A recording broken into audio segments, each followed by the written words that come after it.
let's graph a polynomial function. So this polynomial function is already factored for us, so it actually makes our lives a little bit easier.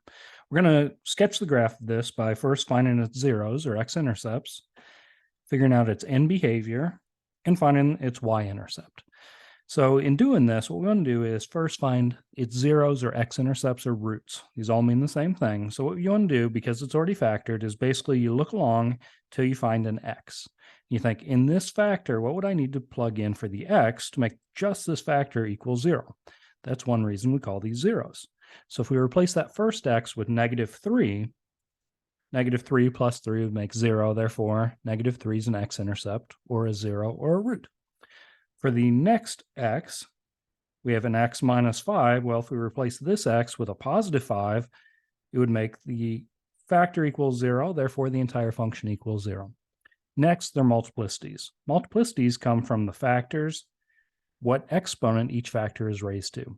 So the -3, that 0, came from this first factor. That's raised to the second power, so we say this one has a multiplicity of 2. The second factor, x minus 5, gave us the 0 at 5. Well, that actually has an exponent of a 1, even though we don't typically write it there. So it has a multiplicity of 1 for that 0. All right, finally, for this part, we want to figure out, does each one of these zeros touch or cross the x-axis? Well, even multiplicities touch, and odd multiplicities always cross.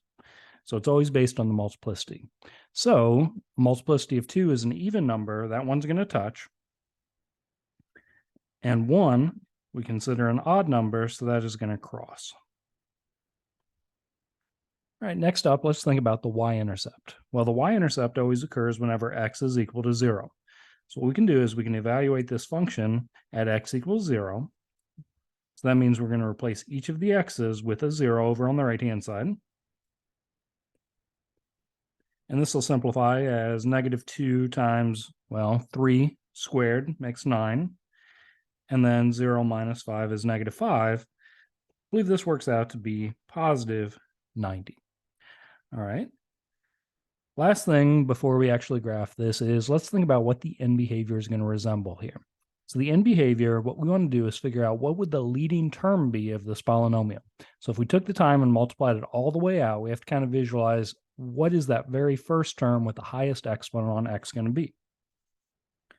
Well, in this case, we're going to have this 2 from out in front, or I should say -2 from out in front is going to be part of the leading term. Next up, we have an x plus 3 squared. So that's really 2 copies of x plus 3. So we want to kind of visualize focusing on that highest power of x. We'll get an x times an x, which makes x squared. But then that needs to be multiplied by this x from that last set of parentheses. So that's 3 copies of x that get multiplied together, or an x cubed. So now the big question is, what is -3x cubed? What would that behavior have at the end, like out to the left and to the right? Well, it's an odd power function, so the tails go in opposite directions, but we have a negative out in front. So what that does is it flips the entire function upside down. So on the left-hand side, it goes up, and the right-hand side, it goes down. So sometimes we could write as x approaches -infinity. That means it goes off to the left-hand side. Where do the y values go? Well, the y values approach positive infinity because they go up. Or we could say on the right-hand side, as x approaches positive infinity, our y values go down, so y approaches -infinity. All right, let's put all this information together and get a nice graph of the original function that we were given. So I'm first going to go ahead and include our end behavior, kind of put tails on our graph going up and to the left and down and to the right. Next, let's go ahead and include our zeros. So -3, we have a 0, or x-intercept.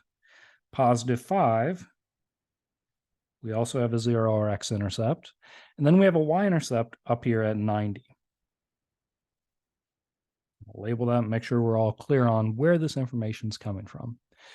The rest of this graphing, what we want to do is we want to follow our directions for touch or cross. So I'm going to start at our end behavior and come down. Now we have to get to -3 is the first value we get to. And we said that this is going to touch the x-axis at -3. So it touches and stays on the exact same side of the x-axis. Then we go up and we have to hit this next point that we've already identified on our graph. Now, we don't know if this has a maximum before we get to 90, when we get to 90, or on the right-hand side of 90. I think on this one, it actually goes up a little bit further than 90 and then comes down.